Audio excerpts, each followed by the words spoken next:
મંગલમ ભગવાન વીરો મંગલમ ગૌતમ ઘણી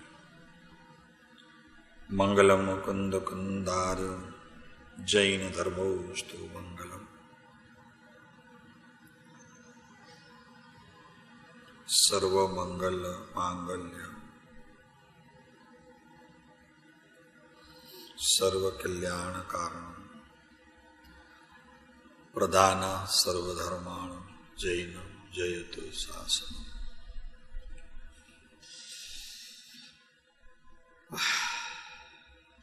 શ્રીમદ રાજચંદ્ર વચનામૃત મોક્ષ માર્ગ ગ્રંથ સૂત્ર 56. ક્ષમા વીરસ્ય ભૂષણમ. વીર પુરુષોનું આભૂષણ. વીર એટલે માત્ર મહાવીર નહીં. તીર્થંકર પરમાત્મા મહાવીર માટે આ ક્ષમા નથી. ક્ષમા વીરસ્ય ભૂષણમ એનો અર્થ એ કે જે વીર પુરુષો એટલે કે સુરવીર પુરુષો હોય છે. સુરવીર એટલે બધાની કંઈક મારી નાખીને પોતે સુર બને એમ નહીં. સુરવીરનો અર્થ છે કે અંદર રહેલા કસાયોને મારી નાખે, એના ઉપર વિજય પ્રાપ્ત કરે અને આ સંસારનો કિનારો લાવે છૂટવાનો અને ફરી જન્મ મરણ ન કરે એવી આત્માની સુરવીરતાને પર્યાયમાં લાવીને જે પોતાનું હિત જ જુએ છે એવો હિતસ્વી પુરુષ તે ખરેખર સુરવીર છે. બીજાને દબડાવે, મારે, કડપાઈ દાખવે, બીજાઓ ધ્રુજે એનાથી, એનું નામ વીર નથી. તો ક્ષમા વીરસ્ય ભૂષણમ. ક્ષમા એ આત્માનો ગુણ છે.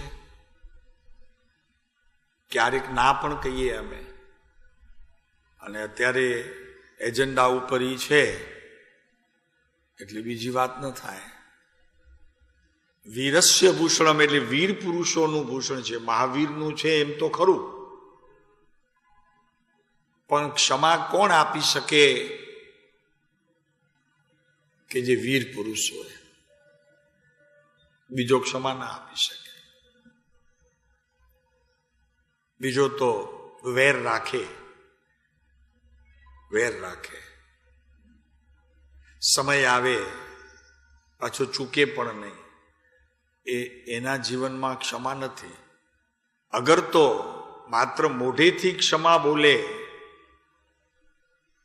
અને અંતર પરિણતિ શૂન્ય હોય, દેખાવ પૂરતો નથી કહેતા. ઘણી ભૂલ થઈ ભૈયા વિછામી દુકડો, એ ખોટું છે. એનો કઈ અર્થ નથી. એ વીર નથી, કાયર છે. એ કોણ છે? કાયર છે. આ કાયર પુરુષનું કામ છે. જે ક્ષમા નથી આપતો તે કાયર. હા, ભાઈ વાત પૂરી થઈ ગઈ. એક પુરુષે મિચ્છામી દુક્કડમ લઈ લીધું, ક્ષમા કરી લીધી, અને તમે જો ન આપો તો સુરવીરતા નથી, તમારામાં કાયરતા છે.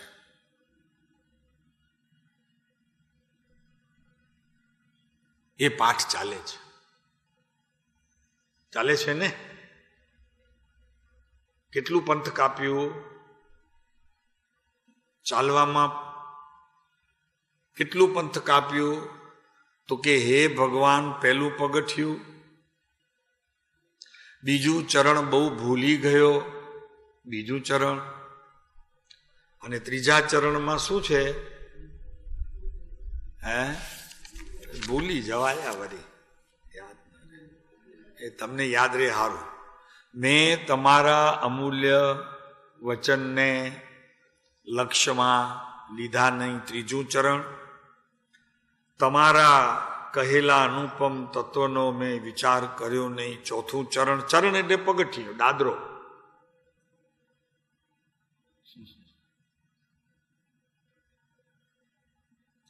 અને પાંચમું ચરણ, તમારા પ્રણીત કરેલા ઉત્તમ શીલને મેં સેવ્યું નહીં. હવે આજે જૈન દર્શનની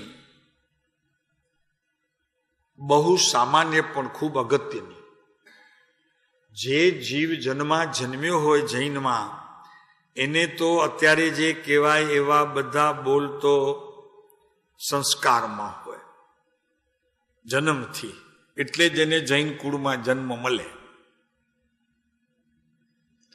એને જેમ ઓલા બ્રાહ્મણો સંસ્કૃત કરે છે, સંસ્કાર મેળવવા માટે જનોઈ પહેરાવે છે, એમ અહીંયા જૈનના દીકરાને આ જે બોલ આવે છે અત્યારે, એના માટે એને કાંઈ જનોઈ પહેરાવી અને યજ્ઞો પવિત્ર કહેવાય, એને યજ્ઞો પવિત્ર વિધિ કરવાની જરૂર નથી. કેમ કે આ તો ઘર થૂથીમાં હોય, એટલે કે જન્મતાની સાથે હોય. ભાઈ અપેક્ષાએ કહીએ તો જૈન કુળમાં જન્મ મળ્યો તો આ સંસ્કાર હોય ને હોય. એના માટે એને યજ્ઞો પવિત્ર કરીને કોઈ જનોઈ પહેરવી પડે. જેમ ઓલો બ્રાહ્મણનો દીકરો પહેરે ને ભાઈ, 8 વર્ષનો થાય એટલે એને યજ્ઞો પવિત્રની વિધિ કરી અને એને જનોઈ પહેરાવીને કહે કે તું આજથી બ્રાહ્મણ છો. તો 7 વર્ષ પહેલા કોણ હતો? બ્રાહ્મણ નહોતો. પ્રશ્ન થાય ને ભાઈ, તમારા ઘરે જન્મ્યો એ બ્રાહ્મણ નહીં? એમ અહીંયા જૈનનો દીકરો, એના જીવનની અંદર દયા હોય જ, દયા હોય. દયાનું ઝરણું ના હોય તે જૈન હોઈ શકે નહીં. વસંતજીભાઈ બહુ જોઈએ છે અમને, બરોબર છે ને? જૈનનો દીકરો જન્મે એની સાથે દયા લઈને જન્મે, અને દયાને લઈને એના જીવનમાં બહિરંગ શાંતિ હોય. બહિરંગ શાંતિ, અંતર આત્માની શાંતિ નહીં, પણ મનની શાંતિ તો એને આ દયાથી સહેજે તેને મળી રહે છે. કોઈ જીવને હાનિ પહોંચાડતો નથી, ત્રસ્ત જીવોનો પણ ઘાત કરતો નથી, સ્થાવર જીવોની પણ રક્ષા કરે છે. અગ્નિકાય, વાયુકાય, વનસ્પતિકાય બધાની રક્ષા કરે છે. અને સારા એ દિવસ દરમિયાન જૈણાપૂર્વક પ્રવર્તે છે કે કોઈ જીવની કિંચિત માત્ર પણ મારાથી દુભમણી ન થાય. આવો જૈનનો દીકરો, એને બહિરંગ શાંતિ હોય જ. અને એક વાત, જો બહિરંગ શાંતિ નથી તો અંતરંગ શાંતિનો બીજો કોઈ ઉપાય પણ નથી. પછી ભલે ને ગમે તેટલું તું શાસ્ત્ર ભણે, પંડિત થાય મોટો, કે ગમે તેટલું તું ક્રિયામાં રખતો હોય, તપસ્યા કરતો હોય, યાત્રા કરતો હોય, દાન આપતો હોય, પણ જો અંતરંગ શાંતિની પ્રાપ્તિ ઈચ્છનારે આવી બહિરંગ શાંતિ આવા જીવની જૈણા કરી, બાર કોઈ પણ જીવનો, નાના જંતુનો પણ ઘાત ન કરે, એવી દયા જૈનના કુળમાં જન્મેલા સર્વ આત્માઓને હોય છે. એટલે દયા સંબંધી તો શું વાત કરવી. કૃપાળુદેવ કહે છે કે દયા નહીં તો એ નહીં એક. કાંઈ નથી તારી પાસે, જા. તું શું કામ બેઠો છે ઉપાશ્રયમાં ને મંદિરમાં? તારું શું કામ છે? એમ કે છે કૃપાળુદેવ. દયા નહીં તો એ નહીં એક. એક એટલે તું આત્મા જ નહીં, પ્રભુ જળ જેવો. એ અર્થી છે ત્યાં. એ નહીં એક, એનો અર્થી એક વાત. આ તો થઈ હિંસાની વાત, દેહ સંબંધીના હિંસાની વાત. પણ જૈનનો દીકરો જન્મે અને એના અંતરમાં કોઈ જીવને મનુષ્ય હોય, તિર્યંચ હોય, એને વાણી દ્વારા પણ ન ડૂબવે, આચાર દ્વારા ન ડૂબવે અને વાણી દ્વારા પણ એને ડૂબાવવે નહીં. વાણી સૌમ્ય, શાંત, ઐક્ય, મૃદુ, શીતળ એવું બોલે કે જેથી કોઈ બીજો સામો જીવ એના અંતરને દુઃખ ન થાય. પછી જૈન હોય સામે કે કોઈ પણ હોય, નાનો હોય તો બેટા કરીને બોલાવવો, સમોવડીયો હોય તો ભાઈ કરીને બોલાવે, અને પોતાથી મોટા હોય તો વડીલ કહીને બોલાવે, અને અંતરમાં પ્રેમ રાખીને બોલાવે. રસ્તામાં મળે અને આપણી આગળ કોઈ ચાલતું હોય અને બિચારા ધીરે ધીરે ચાલતા હોય તો આપણને બોલીએ નહીં, પણ અંદરમાં દ્વેષ આવે. નહીં પ્રભુ, એમ નહીં, એમ ન હોવું જોઈએ. જગ્યા નથી આપતો. પોતે ધીરા ચાલે તો બાજુમાં ચાલવું જોઈએ કે નહીં? એમ આવે વિચાર. પણ એ વિચાર જૈનના દીકરાને હોય તો એ મહાવીરનો અનુયાયી નથી. ટૂંકામાં એમ વાણી દ્વારા કોઈને ડૂબવે નહીં, શરીરથી તો ન ડૂબવે, કોઈ ક્રિયા કરીને તો ન ડૂબવે, પણ વાણી દ્વારા પણ એને ડૂબવે નહીં. એક વાત. ત્રીજી વાત કે અંતરથી એ જીવ પ્રત્યે એવો કોઈ દ્વેષનો વિચાર પણ ન આવે. દ્વેષ ભાવ રાખે અને પછી ઉપરથી મીઠાશપણે બોલે, એનું નામ જૈન દર્શનની અંદર માયા કહી છે. એ પણ જૈન કુળમાં જન્મેલો ન કરે.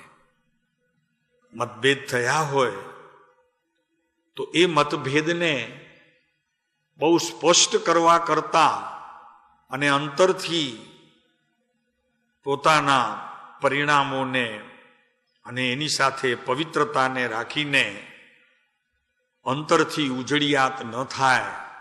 વિછામી દુકડમ પછી લેવાય, પહેલા ઉજળિયાત થવું પડે, અંતર નિર્મળ કરવું પડે, અને પછી સામા જીવ પાસે જઈ અને અંતરથી જ્યારે ક્ષમા માગે ત્યારે જઈને ક્ષમા હોય છે, પણ બહારથી બોલે એક અને અંતરમાં હોય બીજું, એવી જે માયા કરે એ જૈન કુળનો નહીં. પછી પોતાનો ભાઈ હોય તોય ભલે, ભાઈ ઝઘડો થાય, ભાઈ જોડે મતભેદ તો થાય, ભાગીદાર હોય એની જોડે મતભેદ થાય, બાજુમાં પાડોશમાં રહેતા હોઈએ તો એની જોડે મતભેદ થાય, કુટુંબીઓમાં કઈ લેતી દેતીનો પ્રશ્ન હોય તોય મતભેદ થાય. પણ એ બધું ગૌણ ગણીને મારે કેટલો સંબંધ એમની જોડે આ ભવનો, પછી તો નહીં ને, આ ભવનો સંબંધ. મળ્યા છીએ, હસી ખુશી આનંદથી ભેગા રહીએ, જેવો મારો આત્મા તેવો સૌનો આત્મા છે એમ કરીને હૃદયથી પણ એવો કોઈ વિચાર ન આવે, એવા કોઈ પરિણામ મારા ન બગડે, એની હું તકેદારી રાખું. ત્યારે આ દયા પાડી એમ કહેવામાં આવે. આ દયા. ગાંધીજી એક વખત પ્રાર્થનામાં દિલ્હીમાં આવતા હતા, તો કંઈક દિલ્હી એટલે ઓલું કંઈક સિટી નહોતી, કંઈક બહાર હતા ને ટાઈમ થઈ ગયો. ગાંધીજીનો તો પ્રાર્થનાનો પાકું ટાઈમ હોય. જે મુસલમાનો નમાજનો ટાઈમ પાકો તેમ ગાંધીજીની પ્રાર્થનાનો ટાઈમ પાકો. જંગલમાં હોય, એ ગામેથી બીજે ગામ જતા હોય ને પ્રાર્થનાનો ટાઈમ થયો તો તે જ સમયે પ્રાર્થના કરી લેતા. તો જરાક જંગલ જેવું હતું. પ્રાર્થનાનો સમય થયો, બેઠા. જરાવાર થઈ તો જંગલમાં એક નાનું આટલું સર્પનું બચ્ચું, ગાંધીજીની ખુલ્લી પીઠ એટલે એને જરાક મજા પડી તો ત્યાં ઉપર ચડ્યું. પીઠ ઉપર ચડ્યું એટલે રાવજીભાઈ કરીને એક હતા એમની બાજુમાં. મોટે ભાગે જ્યારે એ જાય ત્યારે રાવજીભાઈ સાથે રહેતા હતા. તો એમને ખ્યાલ આવ્યો કે ગાંધીજીની પીઠ ઉપર સર્પનું બચ્ચું ચડ્યું છે. તો ગાંધીજીને કીધું કે બાપુ, તમારી પીઠ પાછળ સર્પ છે. તો પહેલા તો જરા ચમક્યા, પણ પછી તરત જ સ્વસ્થતા મેળવી લીધી. તો કે રાવજી કાંઈ કરતો નહીં, પોતાની મેળે આવ્યું છે તો વયું જશે. પણ બાપુ ડંખ દેશે તો ભારી પડશે. તો કે જે થવાનું હશે તે થશે, પણ તું એને અડતો નહીં અને એને કાંઈ નુકસાન કરતો નહીં. બસ થોડીક સમય વિચાર આવેલો કે કાંઈક થશે તો, પણ તરત જ અંતર સન્મુખ થયા, પાછા વળી ગયા.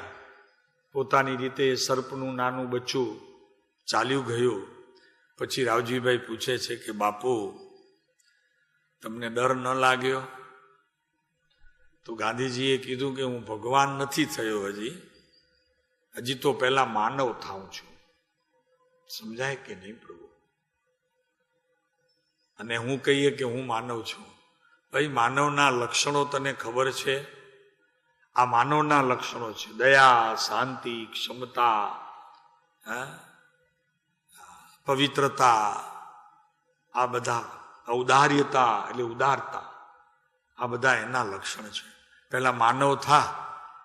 એટલે બાપુએ કીધું કે રાવજી, હું ભગવાન નથી. ડર તો લાગ્યો, મને ડર તો લાગ્યો, પણ કવિશ્રીનો એ પત્ર અને એનો ઉત્તર મને ખ્યાલમાં આવ્યો એટલે તરત જ હું પાછો વળી ગયો. એક આગળ તેથી પહેલા ખુલાસાવાળો આવી ગયેલો. વાંચ્યું છે પ્રશ્ન? ઉત્તર વાંચ્યું છે કે નહીં? નવીનભાઈ, એ પત્ર ગાંધીજીને પહેલા મળી ગયેલો. સર્પ કરડવા આવે તો એને મારવો કે નહીં, એમ ગાંધીજીએ પ્રશ્ન કર્યો હતો. અને એનો ઉત્તર કૃપાળુદેવે આપ્યું કે આપણને જો આપણનો જીવ વાલો હોય તો એને પણ પોતાનો જીવ વાલો હોય, માટે એને મારવું તે શું, ઈ વળી શું? એમ કરીને એ પત્ર કૃપાળુદેવનો એનો ઉત્તર હતો. એ પત્ર યાદ આવી ગયો. કવિશ્રી યાદ આવ્યા. કવિશ્રીને ઓળખો છો ને? ગાંધીજીના કવિશ્રી જુદા હતા. એ કવિશ્રી સમજાય છે? કવિશ્રી બધા હોશિયાર થઈ ગયા. હવે કૃપાળુદેવ માટે તો કાંઈ કોઈને કહેવું ન પડે પ્રભુ, એટલા બધા એમના પ્રસંગો જીવનની અંદર વણાઈ ગયા છે. પણ હવે એ વણાઈ ગયેલા તાણાવાણાની જેમ પાછા ગૂંથાઈ જાય તો કામ આવે. વણાઈ જવું સારી વાત છે, પણ હવે વણાયેલા આમ વણાયા હોય આમ તો એને હવે આમ વળી નાખવું આમ. એટલે યાદ આવ્યું ગાંધીજીને કવિશ્રીનું વચન. એટલે કીધું રાવજીભાઈને કે કવિશ્રી યાદ આવ્યા અને એમનો ઉત્તર સર્પ સંબંધીનો મને ખ્યાલ આવતા હું નિર્ભય થઈ ગયો. ભય તો લાગ્યો, પણ નિર્ભય થઈ ગયો. તરત જ નિર્ભય થઈ ગયો. એ કવિશ્રીના શબ્દો મને યાદ આવ્યા, હું નિર્ભય થઈ ગયો. રાવજીભાઈ કે ધન્ય પ્રભુ એ કવિ, અને ધન્ય તમારું અંતર પ્રભુ. એમને જરીએ હાનિ ન પહોંચાડે એ રીતે એને જતો કર્યો. અને ઓલો એ બિચારો કંઈક કૃપાળુદેવને યાદ કર્યા તો કે જ્ઞાની પુરુષને યાદ કરે તો આને વળી ક્યાં હેરાન કરો. એમ આપણે કોઈ પણ જીવનની એવી વિકટ ઘડીઓમાં આપણા મુખેથી સજાત્મ સ્વરૂપ પરમગુરુ નામ હોય તો કોઈ ઉપસર્ગ પરિસહ આવી શકશે નહીં. એની અમને તમે ખાતરી આપીએ છીએ, અમે આપીએ છીએ. જાઓ, ગમે તેટલા પરિસહ અને ઉપસર્ગોમાં તમે પાર થઈ જશો. કેમ કે ઓલો એ સમજે છે જીવ કે આ પ્રભુનું અને પોતાના પ્રાતસ્મરણીય એવા ગુરુનું નામ જેના હૃદય ઉપર છે એને હું હાનિ કેમ પહોંચાડું? પૂર્વનો વેરી હશે, તમારી પાસે કંઈક લેવા આવ્યો હશે તો પણ એના અંતરમાં દયા પ્રગટે એવું આપણું અંતર હોવું જોઈએ. આ દયા છે. આપણું અંતર કેવું હોવું જોઈએ પ્રેમજીભાઈ? કે સામા જીવને પણ આપણી દ્રષ્ટિમાંથી અમી જરતો રસ ટપકવો જોઈએ. તો સામા જીવને પણ વેર લેવા આવેલો કોઈ પણ માનવ હોય, તિર્યંચ હોય, નાનો મોટો તિર્યંચ હોય, કોઈ પણ, તો એ આપણું અંતર વાંચી શકે. વાણી ન સમજી શકે, અંતર વાંચી શકે. સમજાય? કેમ કે આપણી વાણીની એને ખબર નથી, એને શબ્દો નથી, એટલે એ નહીં વાંચી શકે. પણ અંતર પ્રત્યેક આત્મા, જીવાત્મા, વિશ્વના તમામ જીવાત્માઓ તમારું અંતર વાંચી શકશે. શું વાત છે પ્રભુ! દયા, અને એમાં વીરના મુખેથી આવેલી દયા. કૃપાળુદેવ રસ્તે જતા હતા નાર તરફ, તો સાંકડો રસ્તો, ગાડો ચાલે એટલું, અને એ ગાડામાં આગળ પાછળ ઉપર ઓલા ખેતરોના શેઢા, બધા શેઢા મોટા, અને નીચે જેમ રસ્તો, એમાં એક આંખલો લાંબેથી દેખાયો, કંઈક તોફાને ચડેલો. તો સૌભાગભાઈ એને બધાએ કહ્યું કે સાહેબ બાજુ ખસી જઈએ, તોફાને ચડેલો છે. કૃપાળુદેવ કીધું કે શ્રદ્ધા હોય તો ઊભા રહેજો, કાંઈ નહીં કરે.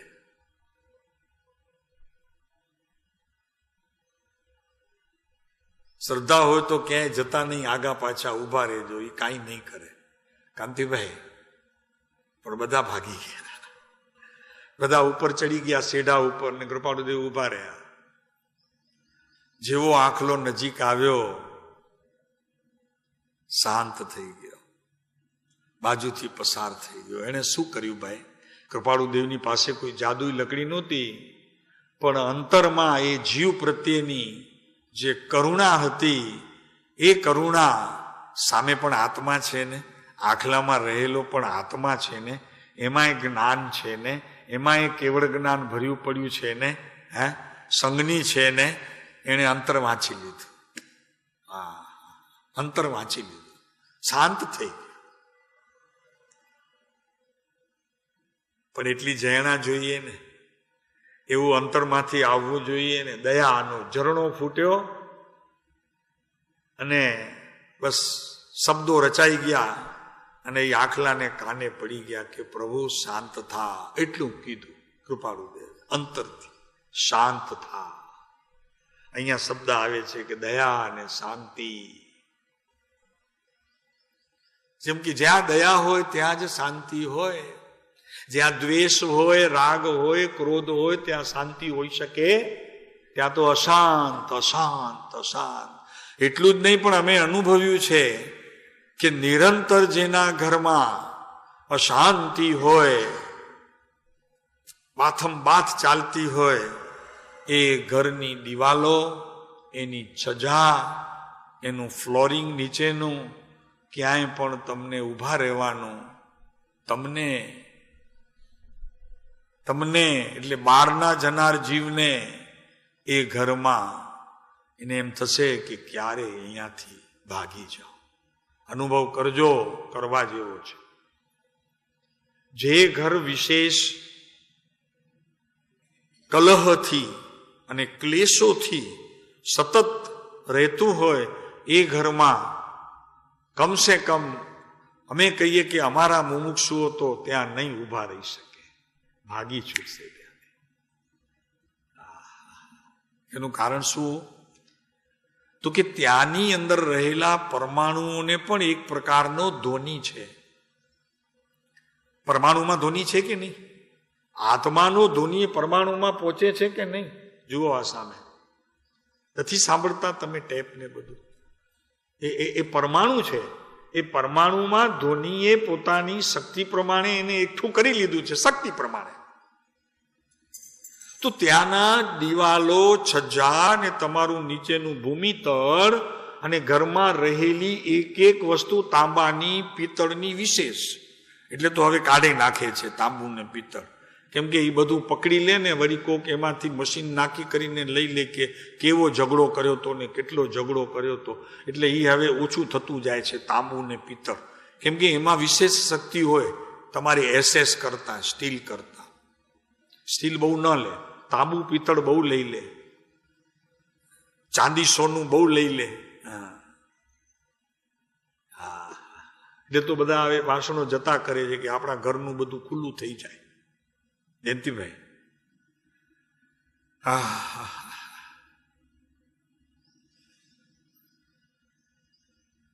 શું છે? એક ઊંચો શબ્દ ઘરમાં બોલે તો તમને ખ્યાલ આવવું જોઈશે તરત જ કે ઘરમાં અશાંતિનું વાતાવરણનું સર્જન થઈ ગયું. તમને ખ્યાલ આવશે.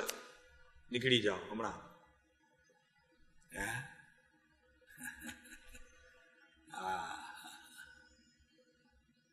ખબર પડે હો, બધી આત્માને બધી ખબર પડે.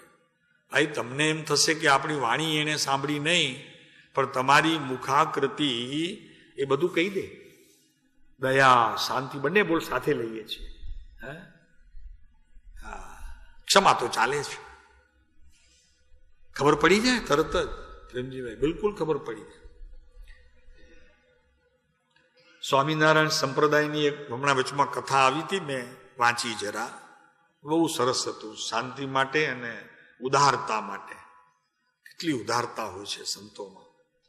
તો એમના શિષ્યો પહેલા જરાક વહેલા આવી ગયા સ્વાધ્યાય ખંડમાંથી, અને એ મુક્તાનંદ સ્વામી જરી કોઈકની સાથે સત્સંગ કરવા માટે ઊભા રહ્યા, અને જરી મોડું થઈ ગયું. તો નિયમ એવો આશ્રમમાં કે મુક્તાનંદજી સ્વામી પોતાના બાળકોને જમાડે એનાથી પહેલા પોતે એક સ્તુતિ કરતા હતા. એટલે એવો નિયમ હતો કે એ જ્યાં સુધી સ્તુતિ પૂરી ન કરે ત્યાં સુધી બાળકો થાળીમાં પીરસેલું હોય તો પણ એને હાથ લગાડે નહીં. બાળકો હતા બિચારા, તો એક દિવસ બહુ ભૂખ લાગી હતી બાળકોને. તો હજી થાળી બાળી તો કઈ પીરસા નહીં હતી, કારણ કે ઓલી ભોજનશાળામાં તો મુક્તાનંદજી આવે પછી થાળીઓ પીરસાવે, સ્તુતિ બોલે પછી ખાવાનું શરૂ થાય. એમાં છોકરાઓને બહુ ભૂખ લાગી હતી બિચારાઓને, તો 8, 10, 15 છોકરાઓએ કંઈક લઈને ખાવા મંડી પડ્યા. એમાં મુક્તાનંદજીનું આવું થયું.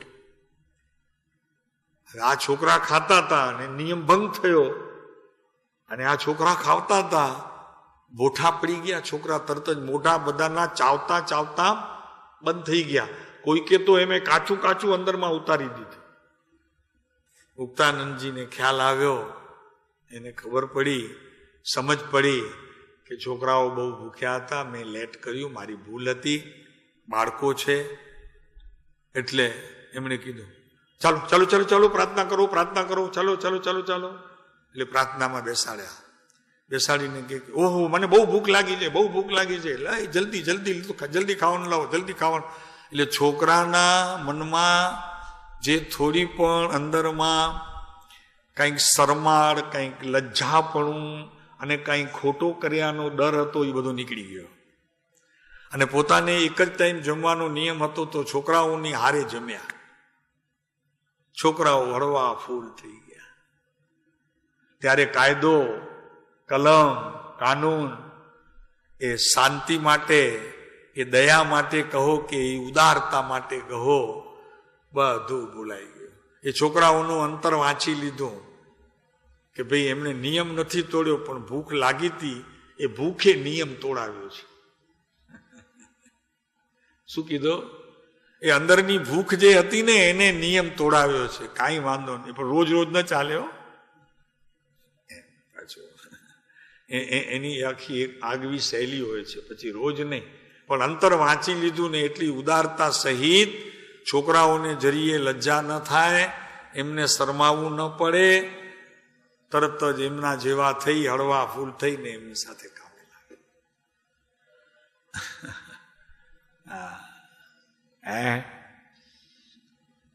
આવા નાના નાના ક્યારેક ક્યારેક આવે, બહુ સરસ આવે, અને આની સાથે બહુ ક્યારેક આપણને મેળ ખાઈ જાય. નાના નાના પ્રસંગો આવે ક્યારેક. માટે વાંચન કરવું. જીવનમાં જેને વાંચન નથી, જેના ઘરમાં સારા પુસ્તકો નથી, વાંચતો નથી, વિચારતો નથી, સ્મશાન જેવું કીધું પદ્મનંદી આચાર્ય, એ ઘર સ્મશાન જેવું છે એમ કીધું છે પદ્મનંદી આચાર્ય.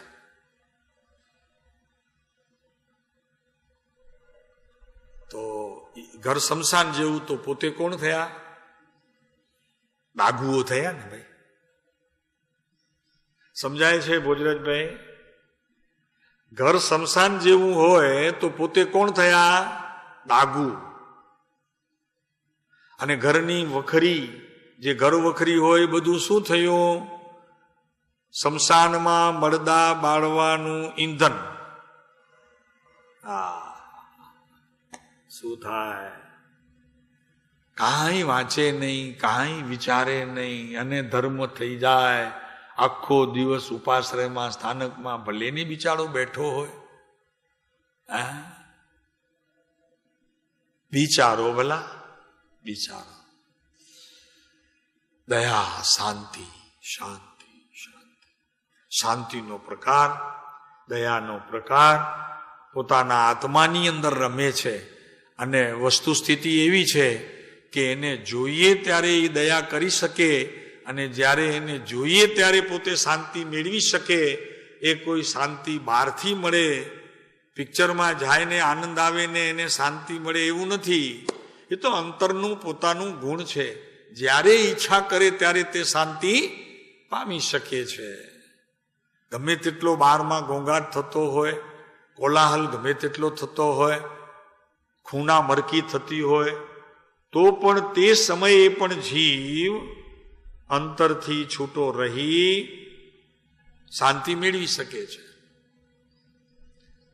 ભરત ચક્રવર્તી અને બીજા બધા ચક્રવર્તીઓ 6 ખંડ જીતવા જાય ત્યારે કોક રાજા હરિયેલ બી હોય.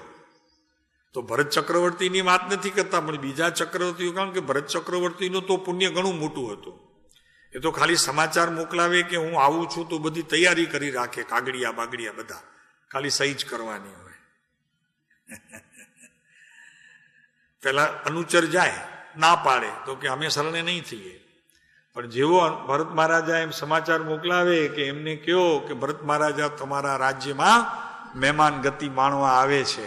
હવે આટલું જ્યાં કાગળ જાય તો એમનું એટલું ભરત મહારાજાનું પુણ્ય હતું કે તરત ઓલો શરણે એક લોહીનું ટીપું રેડ્યા વિના સમસ્ત ચક્રવર્તી પદ 6 ખંડ વિજય પ્રાપ્ત કર્યા હોય, એમાં એક ભરત મહારાજા અપવાદ છે.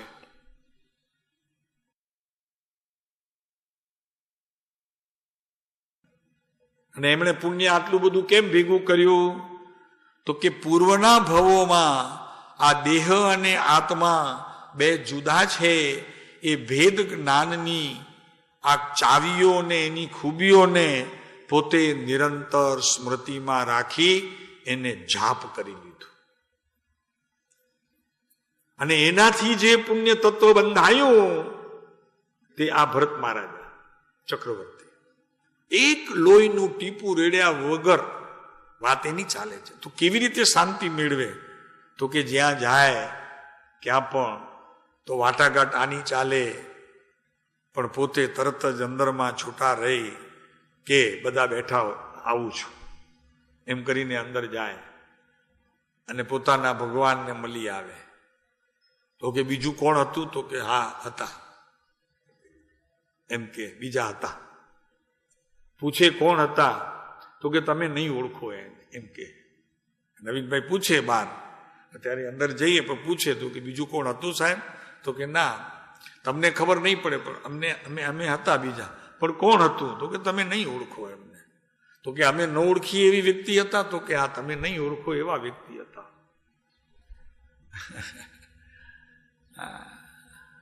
ગજબ પ્રભુ. મહાપુરાણોની અંદર આવી કથાઓ આવે ધન્ય થઈ જઈએ. આમ એક બોલ આવતા તો એટલું અંદરમાં આમ રોમ ઉલ્લસિત થઈ જાય કે પ્રભુ ત્યારે પણ આપણે તો હૈશું, પણ ચૂકી ગયા ત્યારે ચૂકી જવાય, કાંઈ વાંધો નહીં. આપણા માટે આ પંચમ સારો, બીજું શું કરીએ?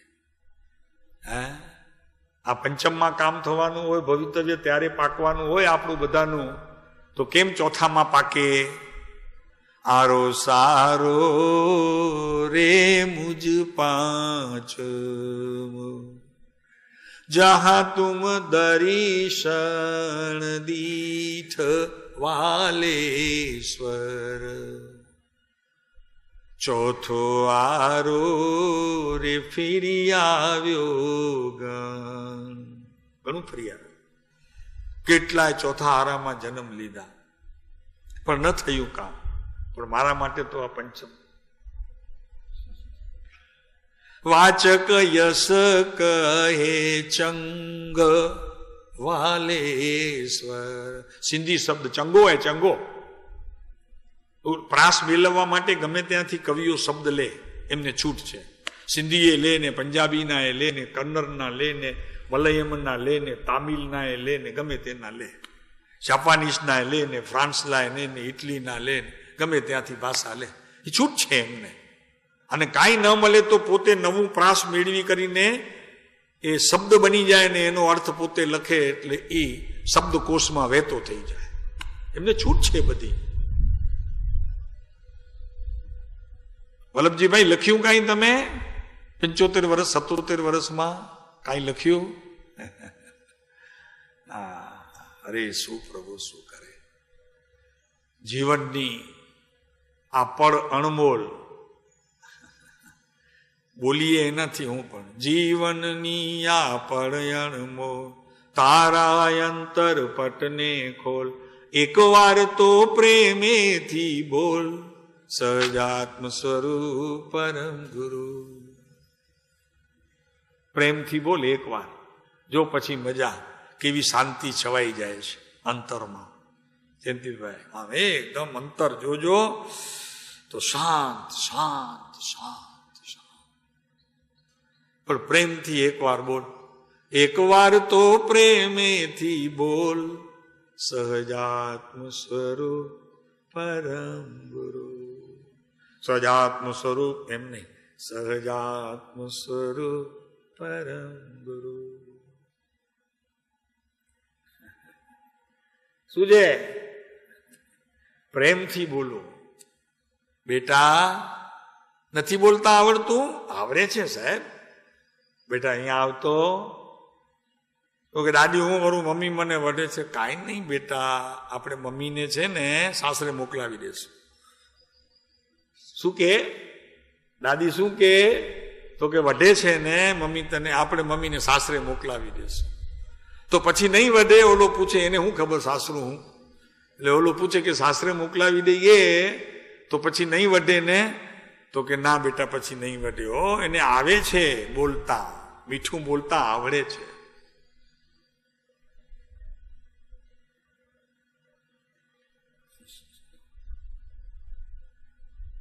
નહીં જાઉં સાસરીએ, નહીં જાઉં પિયરીએ, એ મારા પ્રીતમિયાની સંગ રે, મારે જાવું એની પરે.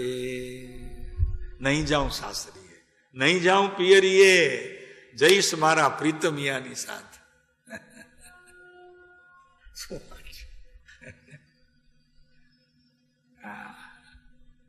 કોણ છે પ્રીતમ? માહે બેઠો તે પ્રીતમ. હો બોલો છો ને? ઋષભજીને સ્વર પ્રીતમ માહરો રે, હરન ચાવું કન. પણ ઘરે બેઠા છે એ ઝઘડો કરશે. કંથ બેઠા બીજા એ ઝઘડો નહીં કરે. હે વસંતજીભાઈ, આ પરણી જશે ઋષભદેવ ને, પછી તમારું શું થશે? એ બે કંથ કઈ ચાલતા હશે તો કે એક કંથ દેહનો છે, એક કંથ મારા પરમ અંતર તત્વનો છે. ભયો ભયો પ્રભુ. તો કે તો વાંધો નહીં, તો વાંધો નહીં. શું છે નવીનભાઈ, મજા છે ને?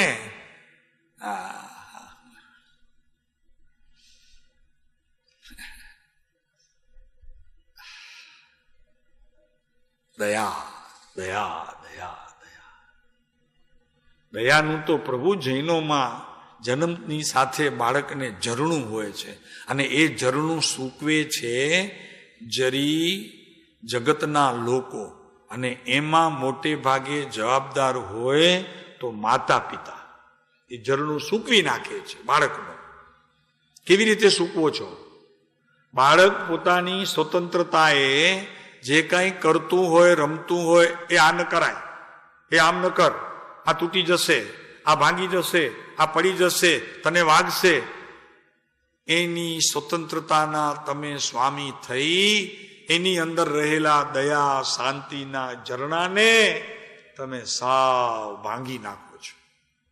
કરે હું વિચાર, અહીંયાથી છોડીને બીજી જગ્યાએ જાય તો વળી બીજો બાપા દાડો બેઠો, બેટા નહીં કર, અહીંયા મમ્મી વળશે, મને વળશે. તો કે દાદા તમે ખ્યાલ ન રાખ્યો, આ ભાંગી નાખ્યું. હવે છોરો જાય ક્યાં? એને એમ થાય કે જ્યાં જઈશ ત્યાં હવે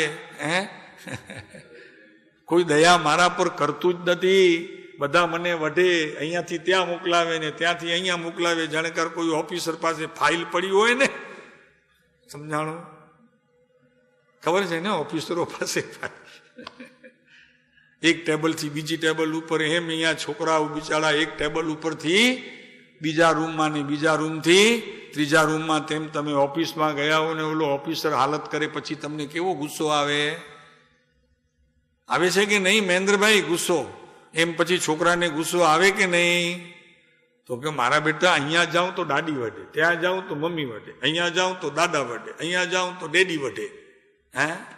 હજી ભાઈ એમને બધા રૂમ જોડીને ઓલા અંકલ પાસે જાઉં તો એ વઢે.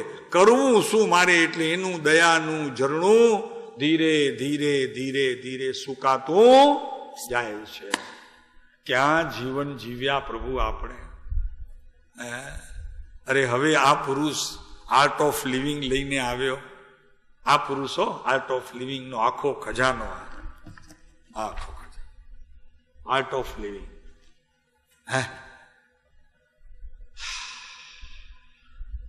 થયું તે થયું પ્રભુ, પણ હવે તો ન થવું જોઈએ. શું થાય?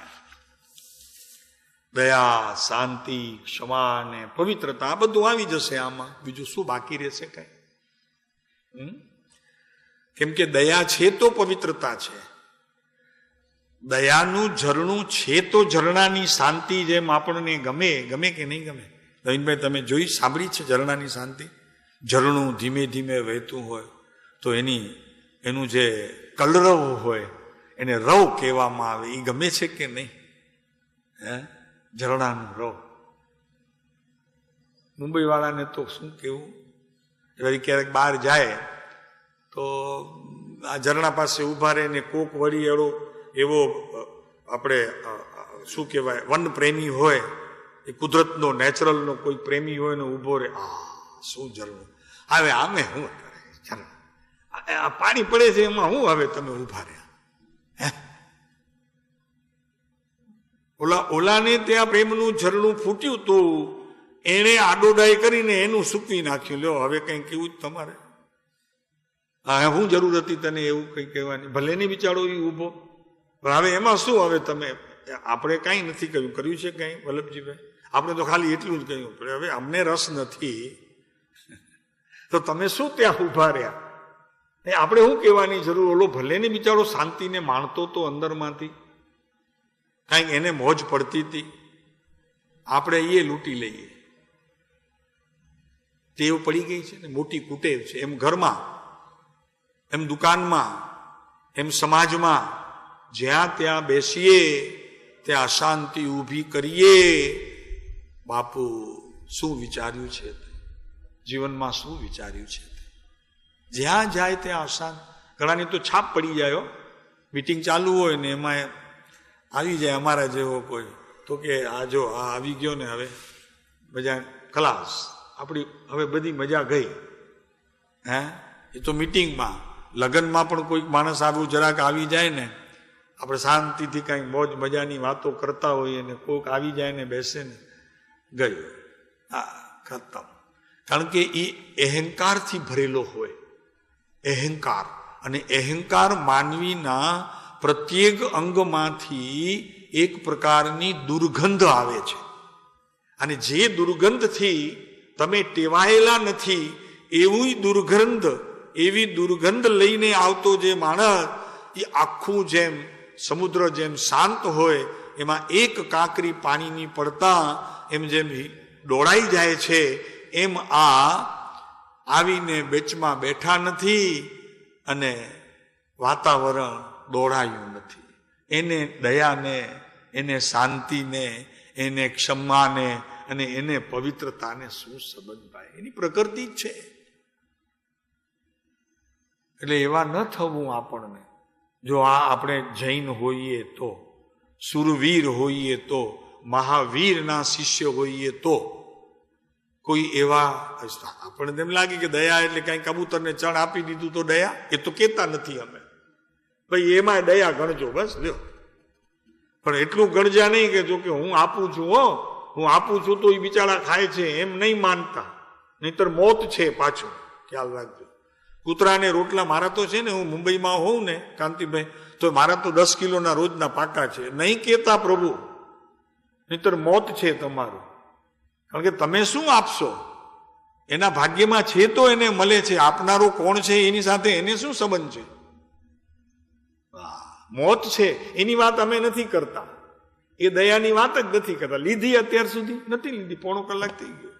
એ દયા ક્યાં? એને દયા થોડી કહેવાય. ગાયોને ઘાસચારો આપે ને, કૂતરાને રોટલા આપે ને, હોસ્પિટલો બંધાવે ને, ધર્મશાળાઓ બંધાવે ને, એ વાત તો બહારની છે. એ તો તું બંધાવી શકતો નથી. હોસ્પિટલ તું ચલાવી શકતો નથી, હોસ્પિટલ બંધાવી શકતો નથી, ગાયોને ઘાસચારો આપી શકતો નથી, કૂતરાને રોટલા આપી શકતો નથી, કબૂતરોને ચણ આપી શકતો નથી. અહીંયા તો તું જે આપી શકે છે એની વાત કરી વલ્લભજીભાઈ, કે બીજી કરી? હા એમ તો ઠીક. ઓલું તો તું કરી શકતો નથી. ઓના અભિમાન કરે ઓલાના તો બધાના, કે વર્ષે છે ને હું તો 2 ગાડા નાખું ઘાસ. ઘરમાં નાખને, રોજ નાખે છે સાલા, રોજ વઢે છે તો રોજ ઘાસના બદલામાં રોજ શ્રીખંડ નાખે છે. ઘરવાળા રોજ વઢે દિવસમાં 3 વખત, તોય ત્યાં જઈને વળી એમને મનગમતી મીઠાઈ લઈ આવે. વઢ્યા હતા ને સવારના એટલે રાજી થશે. હા શું ધૂળ રાજી થશે?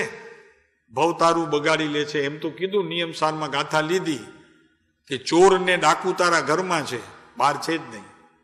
જોઈ છે ગાથા? મજા આવે, એના આનંદ આવે, ખ્યાલ આવે તમને. જુઓ આ નિયમસારમાં ગાથા મૂકી છે.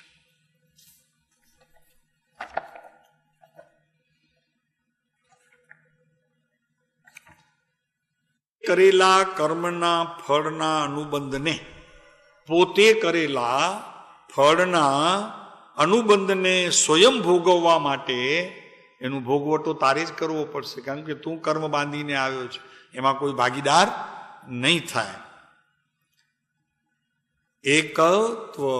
એકત્વમાસી વિશસી જન્મની સંશયે, જન્મથી સાથે લઈ આવ્યો છે. ભોગતું સ્વયં તું પોતે ભોગવ, એ કોઈ બીજો ભોગવે નહીં. ન કીધું ઓલા વાલ્મીકીને, વાલિયાને બોધ ના આપ્યો નારદે? તો કે પૂછી આવો કરે બધા ભાગીદાર થશે? તું બધું ખોટું સાચું કરે છે, આટલા બધા પૈસા ઘરે લઈ જાય છે, તું ભાગીદાર થશે કે નહીં થાય? આટલું બધું શું એ ભાગીદાર નહીં થાય. કોઈ ખોટું સાચું કરવામાં તું જવાબદાર, એમાં ઘરવાળા કોઈ ભાગીદાર નહીં થાય. તો કે એ ખાય છે ને? તો કે એ ભલે ખાય છે પણ ભાગીદાર નહીં થાય. ખાઈ જશે, ભાગીદાર નહીં થાય. આમ હોટલમાં આપણે જમી આવ્યા છીએ, ભાગીદાર છીએ? તો કે સાહેબ ત્યાં તો પૈસા આપીએ છીએ, પણ અહીંયા બીજું હું આપે જ તું ઘરમાં. સમજાય છે? આ હોટલમાં જાય છે તું ભાગીદાર છો? કોઈ આવતું હોય ને તું જમતો હોય તો કે આ તમારું ઘર છે, તો કે જોતો નથી હોટલ છે, તો તું જમે કેમ છે? તો કે ભાગીદાર છો અહીંયા હોટલની સાથે. તો કે નારે ના, પૈસા આપીને જમીશ. એમ ઘરે શું કરે છે? પૈસા આપીને જ જમે છે ને, કે મફત ખાય છે? આપજો 3 મહિના પૈસા નહીં આપતા ઘરમાં, પછી જોજો કેવા વાસણ ખખડે છે.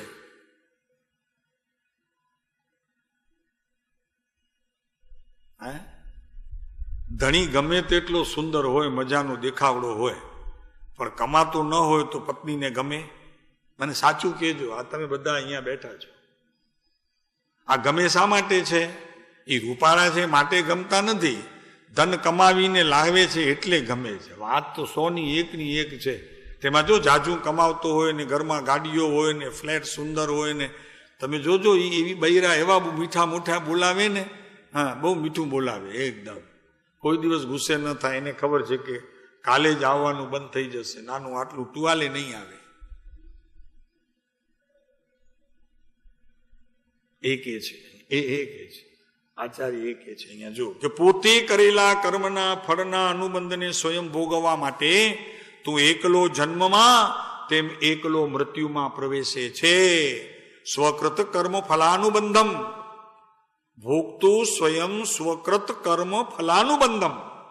આ ફળનો એકલો તું ભોગવટો કરે છે, બીજો કોઈ એમાં ભાગીદાર નથી. અન્યોન જાતું સુખ દુઃખો વિધૌ સહાય, કોઈ તને મદદ નહીં કરે. પછી કહે છે કે સ્વજીવાય મિલિતમ વિટ્ટ પેટકંત, બધા પેટના, આ બધા પેટના, તારા પેટના બધા તારા દુશ્મનો છે. એમ કે છે જુઓ કે આ સુખ દુઃખના પ્રકારોમાં સ્ત્રી, પુત્ર અને મિત્રાદિ બિલકુલ સાયભૂત થતા નથી. તો પોતાની આજીવિકા માટે, માત્ર પોતાના સ્વાર્થ માટે સ્ત્રી અને પુત્ર દુતારાની ટોળી તને મળી છે. નિયમસાર, ચરણાનું યોગ, ચારિત્રનો ગ્રંથ, એમાં પદ્મધારી મલદેવે ટીકા લખી છે. એમાં આ સ્ત્રોત બહારનું છે, પણ એમને અહીંયા બહુ યોગ્ય લાગ્યું હશે એટલે મૂક્યું છે.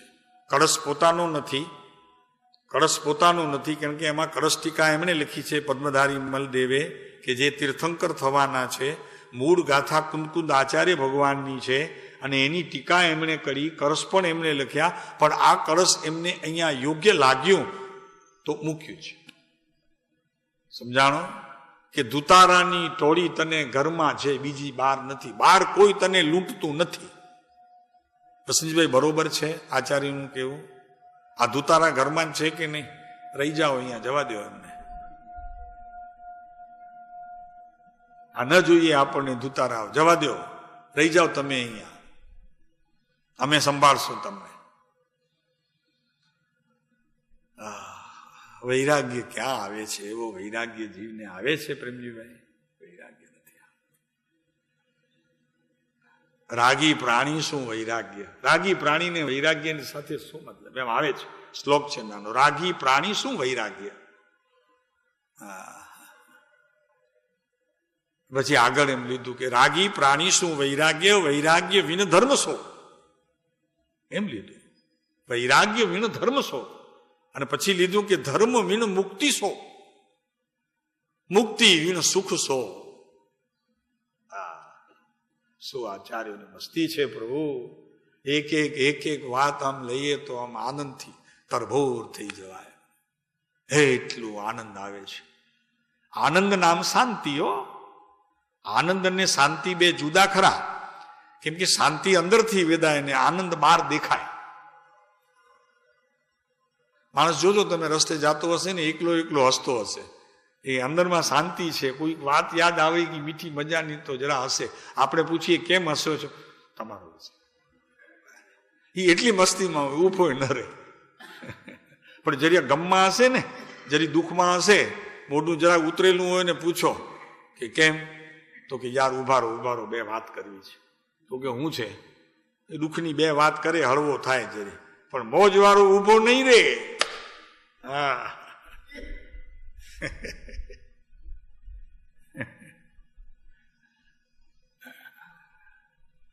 આ તો બધી અનુભવની વાત કહીએ છીએ હો તમને. તમને અનુભવ છે બધાનો, પણ શું થાય આપણને યાદ ન રહે, બધું આ ભૂલી જવાય. એટલે સેજે અમે તમને યાદ અપાવીએ છીએ તો તમારા જીવનમાં બનતી રોજ ઘટનાઓ. આમાં નવું શું અમે કહીએ છીએ કાંઈ? શું મહેન્દ્ર શું છે? આ તત્વ છે હો, ઊંચામાં ઊંચું તત્વ ભગવાનના ઘરનું. પછી જે બહાર કહેવાય છે એ તો ભગવાને પર્યાયમાં દીઠું ઈ, આ તો ભગવાનના ઘરનું પોતાનું. હા, ઓલું પછી ભગવાનની પર્યાયમાં આવ્યું ઈ બધું તત્વ થયું, ઈ નહીં. અહીંયા તો આ મૂળ વાત છે.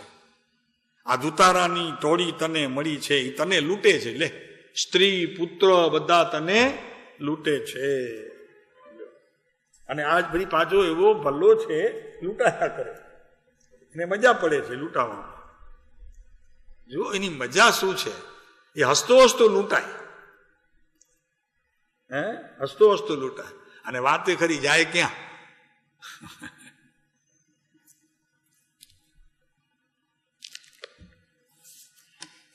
અને ઘરવાળાને ખબર હોય, એ કે ખાલી પણ જવાના નથી.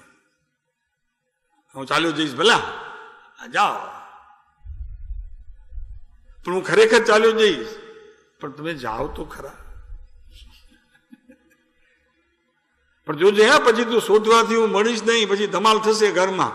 તો કે હા વાંધો નહીં, તમે જાઓ. બે માણસના ઝઘડા ચાલતા હોય ને તો એમાં આવું બને.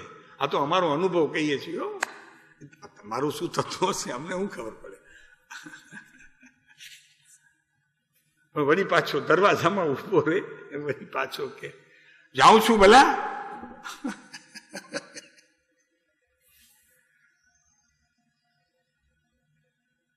પણ જાય નવીનભાઈ, જાય નહીં. મોહના દળિયા એવા બાજ્યા છે ભાઈ, જાય ભાઈ નહીં. ગમે તેટલો અડધૂત થાય ને વૈરાગ્ય ના આવે, એને વૈરાગ્ય ના આવે. તો અહીંયા એ વાત ચાલે છે. દયા, શાંતિ વિના દયા ન આવે. કેમ કે દયાનું જળનું અંતર છે અને શાંતિ પણ અંતરમાં અનુભવાય છે. બહારથી જે અલ્પ શાંતિ મળે છે એ તો માત્ર વિકલ્પો છે, અને વિકલ્પોમાં કદી શાંતિ હોતી નથી. શાંતિનો દરિયો પોતે પ્રભુ આત્મા છે. અંદરમાં રહેલું પરમાત્મ તત્વ તે શાંતિનું ધામ છે. શાંતિનો બીજો અર્થ છે સુખ. જ્યારે સુખ ભોગવાય છે, શાંતિ માણાય છે.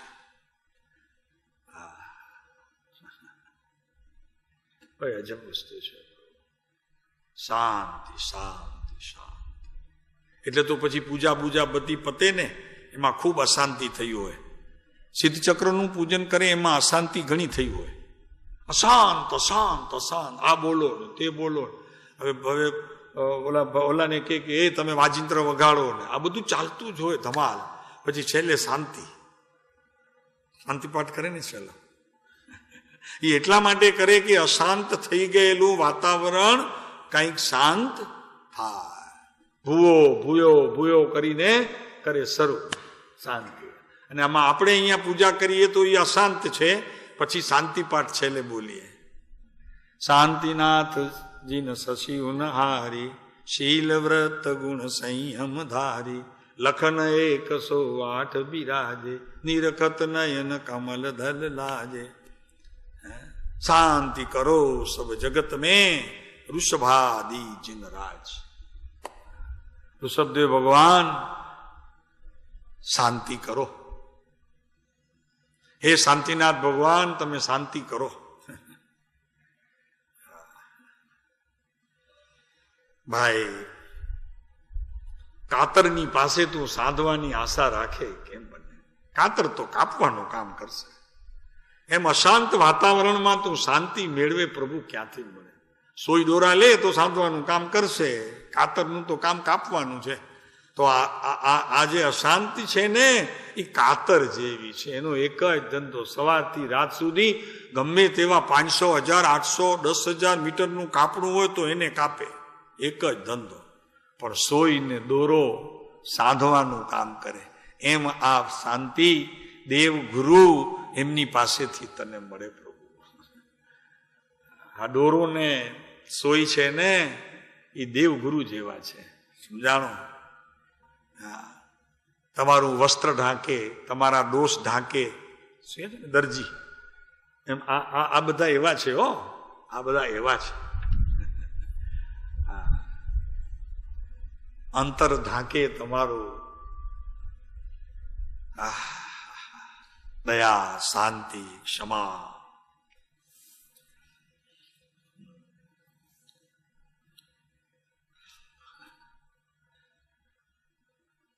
જગતમાં બનતી વિજ્ઞાન જેને કહેવામાં આવે ને, એ વિજ્ઞાનનું કામ જ ખરેખર તોડવાનું છે. જેટલી વસ્તુઓ જગતમાં બને છે ને એ બધી તોડફોડ માટે છે. એક ધર્મ જ એવી વસ્તુ છે કે જે જોડે છે. ઉત્પન્ન થતી પ્રત્યેક વસ્તુઓ તોડવાનું કામ કરે છે. પછી એ ગમે તો તમારા ઘરમાં 50,000નું ટીવી આવ્યું હોય તો પણ કામ તોડવાનું, સાંધવાનું કામ તો એક ધર્મ. વિજ્ઞાનનું કામ છે તોડવાનું, ધર્મનું કામ છે જોડવાનું. આ ધર્મ છે દયા, શાંતિ, ક્ષમા અને પવિત્રતા. આ 4 બોલ. પવિત્રતા, આ બધું પવિત્રતાને અનુરૂપ છે. તો ધર્મ સાંધે, વિજ્ઞાન જોડે એટલે તોડે. એનો અર્થ કે જગતની તમામ વસ્તુઓ જે કંઈ બને છે કારખાનાઓમાં, ફેક્ટરીઓમાં, એનું કામ તો છિન્નભિન્ન કરવાનું છે, તોડવાનું કામ છે. તોડ્યા જ કરશે, તોડ્યા જ કરશે. તો કે સાહેબ આપણે ટીવી જોતા હોઈએ, કોઈ સિરિયલ એવી આવી જાય, મજા પડી જાય, તો એ તોડે કે જોડે? સીધી વાત છે, તોડે, જોડે થોડી. કોઈ પણ જગતનું તમામ કાર્ય વિજ્ઞાનથી ઉત્પન્ન થયેલું છે, તોડવાનું કામ. વિતરાગ વિજ્ઞાનથી ઉત્પન્ન થયેલું છે, જોડવાનું કામ. વૈજ્ઞાનિકોથી ઉત્પન્ન થયેલું છે, તોડવાનું કામ. વિશેષ કહેવાશે.